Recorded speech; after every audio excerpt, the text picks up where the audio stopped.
Buenos días nuevamente, gracias por la oportunidad de estar con ustedes con una charla más acerca de ECMO. Ahora vamos a entrar un poquito más en materia, un poco más práctica en el sentido de que tiene más que ver con nuestra atención diaria de los pacientes y es el tema de anticoagulación en ECMO. Eh, es un tema muy importante que reviste muchas eh, opiniones y maneras de hacer las cosas, pero lo que queremos es tal vez darles una pincelada de la mayoría, de cómo se hace en la mayoría de los lugares, qué es lo que hacemos nosotros y recomendaciones prácticas al respecto, ¿no? Para todos es conocido de que, bueno, nuestro aparato circulatorio y nuestro volumen sanguíneo se mueve libremente por nuestro sistema circulatorio gracias a que tenemos un glicocálix y una sistema de coagulación y de fibrinolisis que mantiene este sistema pues corriendo, dando vueltas y que desafortunadamente cuando exponemos los elementos formes y nuestro tejido sanguíneo a una superficie diferente, esa superficie diferente sí va a tener un comportamiento que es completamente extraño al organismo y por lo tanto va dependiendo del material y de su recubrimiento, etcétera, vamos a tener absorción de proteína, vamos a tener adhesión de plaquetas, secuestro de factores de coagulación en los circuitos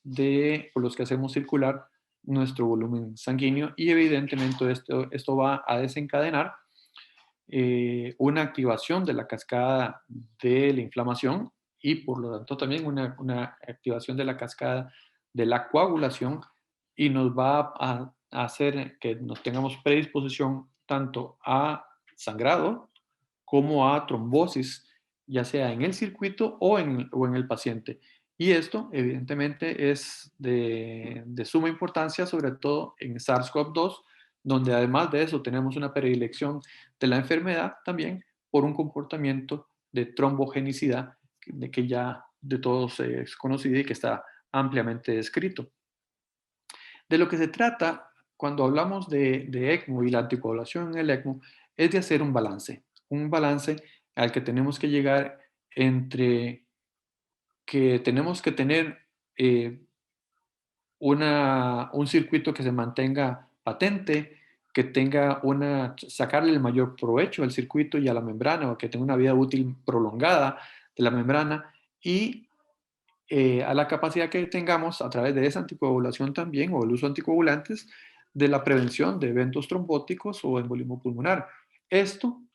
sopesado contra el riesgo. ¿Cuál es el riesgo? El riesgo de sangrados, el riesgo de sangrado de sitio quirúrgico, el riesgo de sangrados locales, sobre todo también el riesgo, uno de los más temidos, el riesgo de sangrado a nivel del sistema nervioso central, y la aparición de otras complicaciones por el uso de anticoagulantes, como la trombocitopenia inducida por heparina. Entonces, se trata de buscar un balance medio entre estas necesidades de mantener el circuito y mantener al paciente con vida y libre de complicaciones o lo más libre que se pueda de complicaciones de sangrado y de trombosis. Todos sabemos de lo que acabamos de comentar, que dependiendo de la exposición de nuestros elementos formes a los diferentes componentes de la terapia, como lo son la heparina, la trombogenicidad, agentes anticoagulantes, los métodos de coating o de recubrimiento de las superficies para tratar de hacerlos más o menos biocompatibles, van a tener una injerencia en cuanto a la activación de trombocitos, a la absorción de proteínas, a la inflamación y a la creación de estrés a nivel de los glóbulos rojos, versus, eso es hablando de hemocompatibilidad, versus la trombogénesis, que va a estar mediada por uso también de drogas anticoagulantes intravenosas, que va a depender entonces de nuestra capacidad de monitorizar y de utilizarlas bien y dosificarlas apropiadamente y cómo lo vamos a hacer. Eh, de cómo vamos a lidiar con ese consumo de factores de coagulación y las plaquetas y de cómo se lidia además de eso con el sangrado. Es de todos conocido que el ECMO es un inductor de trastornos de la cascada de coagulación. El circuito per se del ECMO induce a una activación de la cascada de coagulación y puede llevar a trombocitopenia aislada, que puede ser un signo temprano de coagulación del oxigenador y que puede llevar además a consumo de fibrinógeno también, que aislado a menudo es un reflejo de fibrinolisis por una activación de la coagulación en el oxigenador. Esta inducción de trastornos de coagulación incluso puede llegarnos a obligar, a pesar de que el oxigenador esté cumpliendo con su función, que es de oxigenar al paciente y de lidiar con la producción de CO2, o sea, de ventilar propiamente también al paciente y deshacerse de CO2, que no obstante cumpla esto, el tener que cambiar un oxigenador de manera temprana por el solo hecho de la consunción de trastorno, de factores de coagulación como plaquetas, fibrinógeno, y que esto nos lleve a sangrado o porque cause hemólisis. Estos trastornos de la hemostasia pueden deberse y estar relacionados con la dilución de factores de coagulación al iniciar la terapia, por la disminución de actividad de antitrombina 3, que lleva a una disminución de la actividad de la heparina por falta de sustrato, evidentemente, trombocitopenia por consumo, que puede ser consecuencia de coagulación del circuito, trastornos secundarios de la hemostasia, como la coagulación intravasculopatía intravascular diseminada y la fibrinolisis, y no olvidarnos también que se citan en estos pacientes un tipo de enfermedad de von Willebrand adquirida, que es muy importante tener en cuenta, sobre todo en pacientes en el que perseguimos con dosificaciones cada vez más aumentadas en el día con día de anticoagulantes sin llegar a obtener los resultados deseados y no sabemos por qué y es donde hay que volver la vista hacia el sustrato que debe haber y que exista la cantidad de factores que se necesitan para poder obtener una buena coagulación y sustrato de los anticoagulantes, por lo tanto, también. ¿Cuál anticoagulante? Bueno, ¿cuál anticoagulante pareciera ser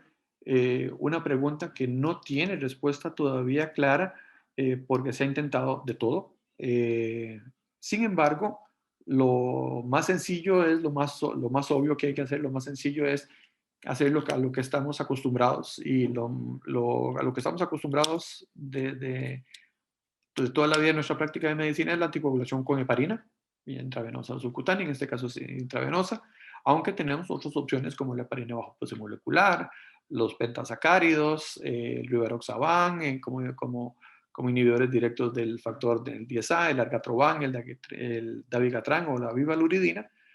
en sus presentaciones que tienen sus ventajas, algunas intravenosas, otras orales, pero que son opciones a considerar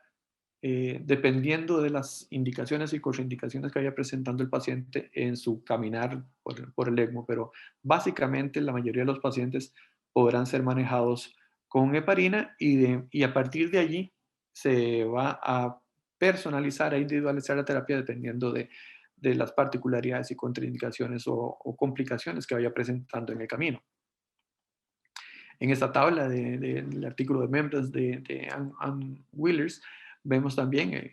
lo que ya hemos conversado de la heparina no fraccionada, de las otras opciones como la vivaluridina, el gatroban, de cuáles son su sitio de acción, con qué lo debemos monitorizar, su vida media, el antídoto y las ventajas y desventajas de cada una de ellas, pero que básicamente nos podemos centrar en que es de heparina lo que vamos a usar de entrada y que iríamos a echar mano de alguna de estas otras opciones en el caso de que no sea posible usar la heparina, que básicamente se circunscribe a casos de desarrollo de trombocitopenia inducida por heparina diagnosticada apropiadamente. Como ven acá, también la otra opción que tenemos para tratar de optar por dosis menores o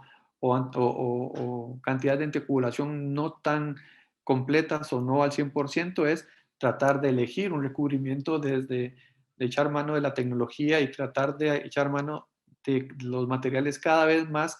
biocompatibles que se van haciendo y las diferentes coberturas internas que se le hacen a los circuitos para minimizar esa activación de la cascada de la coagulación, que pueden ser bioactivos o biopasivos y de los cuales hay en el mercado una gran gama de coatings, de materiales como la heparina, la albúmina con heparina, solo albúmina, la fosforilcolina, el fisio-coating que nosotros, por ejemplo, usamos en nuestros sets de Livanova, en el Sorin, o lo que utilizamos también Maquet Gentique, que tiene algunos polímeros como el Softline. Pero entonces, esa es una excelente opción, tratar de utilizar alguno de la tecnología que nos minimice esa activación de la cascada de la coagulación para poder intentar usar menos cantidad de parinización o anticoagulación formal en un paciente dado. En este estudio, como vemos, no encuentra, a pesar de ser una revisión sistemática, no se encuentra suficiente data para decir que vivaluridina o heparina o enoxaparina, que haya alguna superioridad de alguno de ellos, pero que más sin embargo la heparina convencional no fraccionada, eh, con una meta de anticoagulación eh, que no sea agresiva, o sea que se mantenga alrededor de 1.5 a 2 veces el valor basal normal, que no son más de 60 segundos en un paciente usual, nos va a mantener en una zona segura y que probablemente nos evite sangrados que sean peligrosos para la vida, pero que no hemos encontrado todavía nuestro vellocino de oro o nuestro santo grial de la anticoagulación y por lo tanto tampoco de la monitorización de la anticoagulación. En este otro estudio vemos eh, eh, una revisión sistemática en cuanto a qué será mejor, si las diferentes profundidades de anticoagulación, si ACT es mayor de 80, más de 180, o si lo hacemos dirigido a TTPA o con métodos mixtos o incluso sin anticoagulación. Y lo que nos demuestra esta revisión y este metaanálisis es que no hay ninguna ventaja de algunos sobre otros. Evidentemente, sí hay en el porcentaje de sangrado, no hay ventaja, pero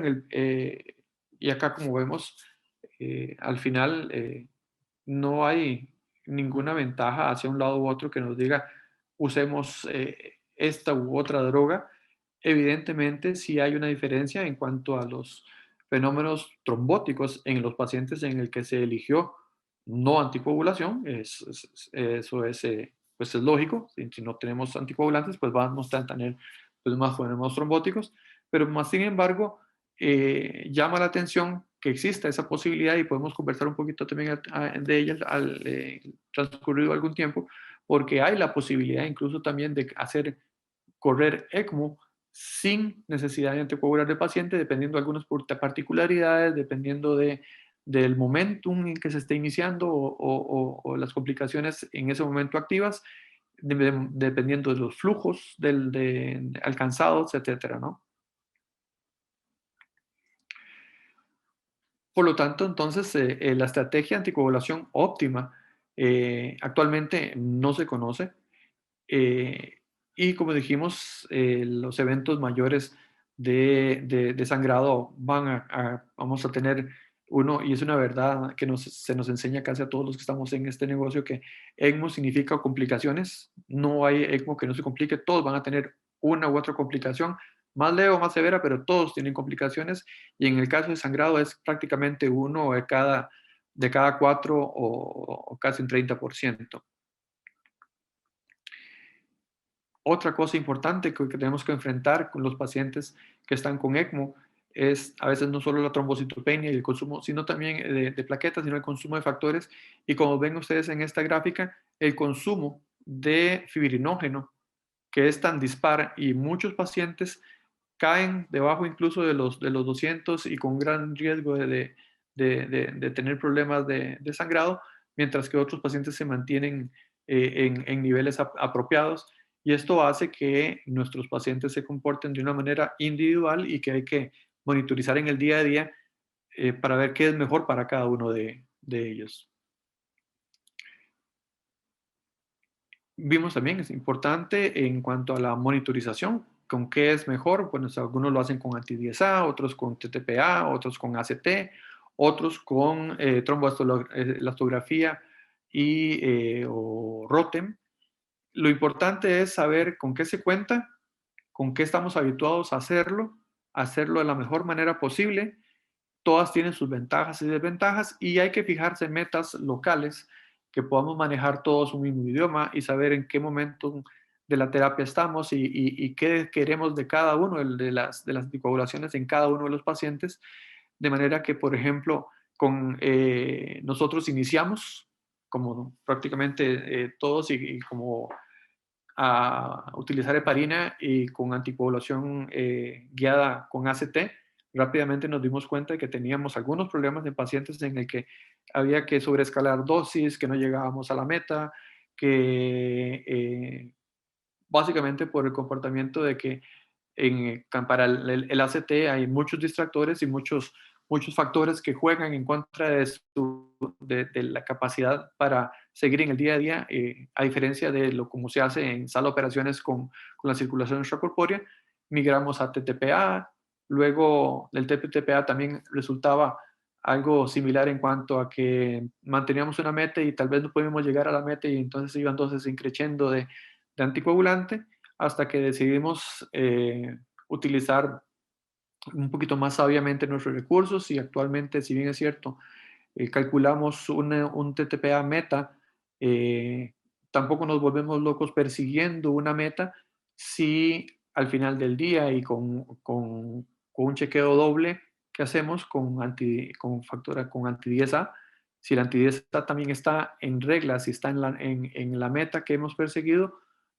a pesar de que el TTPA no está en meta, pues no hacemos dosis incrementales de heparinización. De manera que anti-10A, por ejemplo, perseguimos de punto 2 a punto 4 si es un veno venoso y de punto 4 a punto 7 si es un veno arterial. Con el TTPA básicamente lo mismo, en un veno venoso de un 15 a un 50% para lo normal. Esto es el TTPA por 1.25, 1.5, si es veno venoso, y si es veno arterial, hasta el doble, 1.5 a 2 veces el veno normal. El ACT, como les digo, ya nosotros no lo utilizamos tanto, pero en la literatura se cita de 160 a 180, mientras que la ELSO cita alrededor de 180 a 220. Y siempre que tenemos problemas que son muy agudos, muy recalcitrantes de tratamiento, pues echamos mano de algo más completo que ve toda la cascada de la coagulación, como puede ser los métodos de test viscoelásticos, ya sea ROTEM o tromboelastografía. Por lo tanto, la anticoagulación sigue siendo un tema abierto donde no existe un protocolo estandarizado. El ACT sigue siendo el test de estándar en la mayoría de los lugares con lo que se ajusta la dosis de heparina no fraccionada, y como dijimos, en un rango de 140 a 240, que para algunos tratan de hacerlo el rango un poquito más estrecho para evitar complicaciones, como les dije, en la diapositiva anterior de 160 a 180, la recomendación de la ELSO entre 180 a 220, pero que también se reconoce que la mayoría de los centros también echan mano, en un 94% de los casos en esta serie, del TTPA. Ahora, si bien es cierto, la mayoría de los centros y la mayoría de los pacientes hacemos anticoagulación con heparina, hay pacientes de pacientes y uno de ellos son los pacientes que nos resultan hacer trombocitopenia inducida por heparina, que es un problema real, y en estos pacientes se ven sometidos a grandes problemas de sangrado y de que no se llega a la meta y riesgo de sangrado espontáneos a nivel cerebral, etc. Y paradójicamente incluso también problemas de trombogenicidad en los que hay que lidiar con eso y en los que evidentemente ya no podemos echar mano de heparinoides ni de heparina no fraccionada, y con los que hay que lidiar, y hay que entonces volver la vista hacia la literatura dentro de qué opciones hay en el paciente que hace trombocitopenia inducida por heparina. Pues bueno, ya las hemos comentado y hay varias opciones como la lepidurina, el argatroban, la vivaluridina, el fundoparinox, que como ven ustedes acá en esta diapositiva, pues todas con sus comentarios y sus dosis recomendadas. Dicho sea de paso, nosotros en este momento, después de más de 82,000 horas de experiencia en ECMO, hemos tenido un solo caso de una paciente que reconocido y diagnosticado apropiadamente con anticuerpos, se ha demostrado que tenía un HIT y que se ha tratado con vivaluridina. El resto de los pacientes no hemos tenido, entonces es una consideración de una patología que realmente es infrecuente, pero que hay que tener en mente, ¿no? ¿Y qué hay que hacer? Pues lo que hay que hacer es que si lo sospechamos, pues hay que descontinuar todas las formas de heparina o heparina de bajo paso molecular, considerar reemplazarlas reemplazar el ECMO si el ECMO está con un recubrimiento en base de heparina, porque ya no vale solo suspender la heparina que estamos poniendo en infusión, sino que al ser el circuito recubierto por heparina, este estímulo va a continuar y no vamos a tener una cesación del estímulo para causar la trombocitopenia inducida por heparina. Evitar agentes, las antagonistas de la vitamina K, evitar transfundir plaquetas y diagnosticar apropiadamente, ya sea por inmunoensayo con ELISA o cualquier otro de los anticuerpos, medios anticuerpos que tengamos. Y si lo confirmamos, pues actuar en consecuencia, dependiendo de si la función normal y renal está hepática y renal es normal, pues así, si es normal, pues podemos echar mano de argatroban, bivalurina o danaparoides. Y si tiene hepatopatía asociada, pues bivalurina y danaparoides probablemente sean las opciones a elegir. Eh, si fuera apropiado o no, que también hay gente que tal vez preconiza el abandonar la heparina y tratar de cambiar a todos sus pacientes a tratarlos con los nuevos anticoagulantes, pues la experiencia a nivel mundial sigue siendo de nuevo un capítulo no resuelto. Hay personas que recomiendan o que obtienen en sus estudios ventajas de unos sobre otros. Sin embargo, al final, en metaanálisis, probablemente no hay una demostración de superioridad de los nuevos anticoagulantes orales o intravenosos sobre heparina, como vemos en estas series. En conclusión, como dice allí, no hay diferencia en los pacientes en que se han usado, en este caso, vivalurina o heparina. No hay diferencia en los fenómenos trombóticos, no hay diferencia en los episodios de sangrado, ni en la mortalidad a los 7 días entre los dos. Lo que sí se puede decir es que evidentemente la vivaluridina es una opción cuando el paciente presenta trombocitopenia inducida por heparina o resistencia a la heparina, y que el TTPA más consistente, el TTPA se mantiene más consistentemente en rango con el uso de la vivalurina que con la heparina. Entonces eso podría ser una ventaja que no deja de ser más que una comodidad a la hora de tratamiento, en que sabemos de que nuestros TTPA se van a mantener más regularmente, constantemente en el rango, sin grandes swings en el TTPA, como a veces si lo vemos con heparina. Acá otra revisión sistemática del tema, que básicamente nos dice que también que es la mejor opción. Si hay una contraindicación de heparina, la mejor opción es el uso de vivaluridina. Pero como les comentaba, hay episodios, hay momentos en que el ECMO puede ser corrido incluso sin heparina. Y en esto hemos tenido alguna experiencia. Nosotros incluso en ese momento tuvimos pacientes con una membrana, porque a veces se dice que, bueno, que se puede correr el ECMO sin heparina, pero hay propensión a perder rápidamente el circuito y la función de la membrana. Hemos tenido pacientes hasta con 36 días de una membrana actuando apropiadamente y corriendo los 36 días sin una gota de heparina. Pero bueno, esto es paciente a paciente y no es que uno recomiende no usar la anticoagulación. Hay que decidirlo de manera individual, es como hacer un traje sastre a cada paciente en cuanto a sus necesidades de anticoagulación. Y tiene evidentemente mucho que ver con el momentum del tratamiento y de las complicaciones presentadas, porque uno puede correr un ECMO sin heparina si está enfrentando en ese momento un problema de sangrado, que es evidente que habría que suspender la heparina, si el paciente, por ejemplo, está en un posoperatorio inmediato o en un posparto inmediato, cuando tenemos varios pacientes también que en posparto que hemos sometido a ECMO por COVID, con riesgo de sangrado en las primeras horas. Esas primeras horas se pueden hacer libres de anticoagulación, mientras o se hace hemostasia del hecho quirúrgico o se disminuye el sangrado, o son pacientes que fueron a sala de operaciones por cirugía mayor o por cirugía cardiovascular, incluso por cirugía cardíaca, que también se recomienda en las primeras horas en pacientes con sangrado, que no vaya a haber riesgo de taponamiento cardíaco, etcétera, que no correrlos con heparina. Entonces, sí es cierto, hay como opción el correr y estrategias de correr ECMO sin anticoagulación formal con heparina, y eso ya está estudiado con diferentes estudios, pero con resultados que son disímiles, pero que sí arrojan una posibilidad de escogencia de algunos pacientes para poder realizarlo y minimizar así el tiempo de exposición a heparina y las complicaciones que esta podría representar. En esto, por ejemplo, en este otro caso, en el que es una serie pequeña de 40 pacientes, en el que sugiere que pacientes se pueden manejar libres de heparina por algún tiempo o durante todo su recorrido. Ahora, ¿qué hacer con el paciente que sangra, que estando en ECMO con su anticoagulación sangra? Pues evidentemente hay que detener la anticoagulación,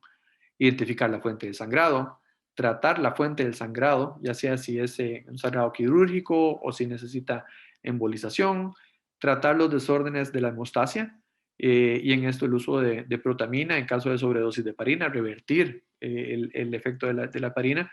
y acordarse del uso de hemoderivados y de una buena relación entre glóbulos rojos y plasma fresco. Nosotros generalmente usamos una relación 1:1 por cada unidad de glóbulos rojos transfundidos, una unidad de plasma fresco congelado también. Eh, Al momento de identificar los trastornos de la coagulación, pues es importante hacer todas las pruebas simples que en la mayoría de los casos hacemos, como el ACT, el TTPA, el INR, el conteo de plaquetas, el conteo de fibrinogen. Y en algunos casos en el que van a ser los menos, pero que persiste nuestro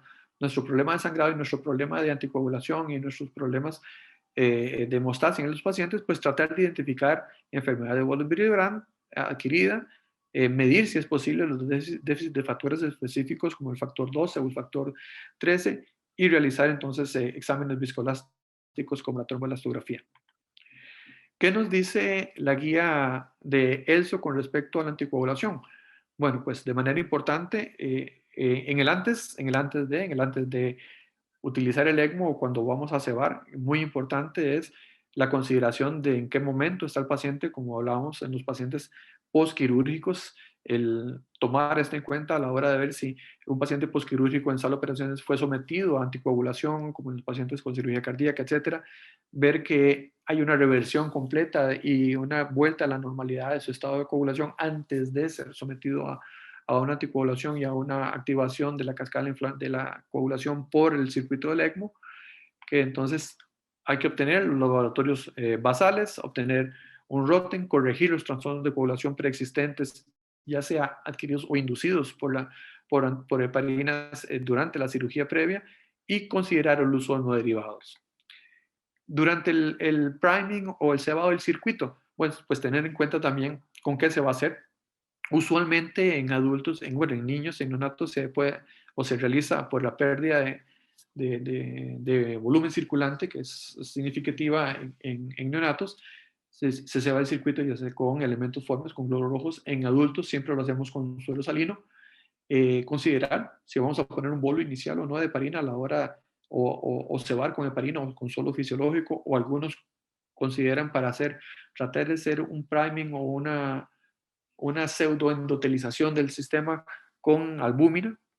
en la solución de purgado.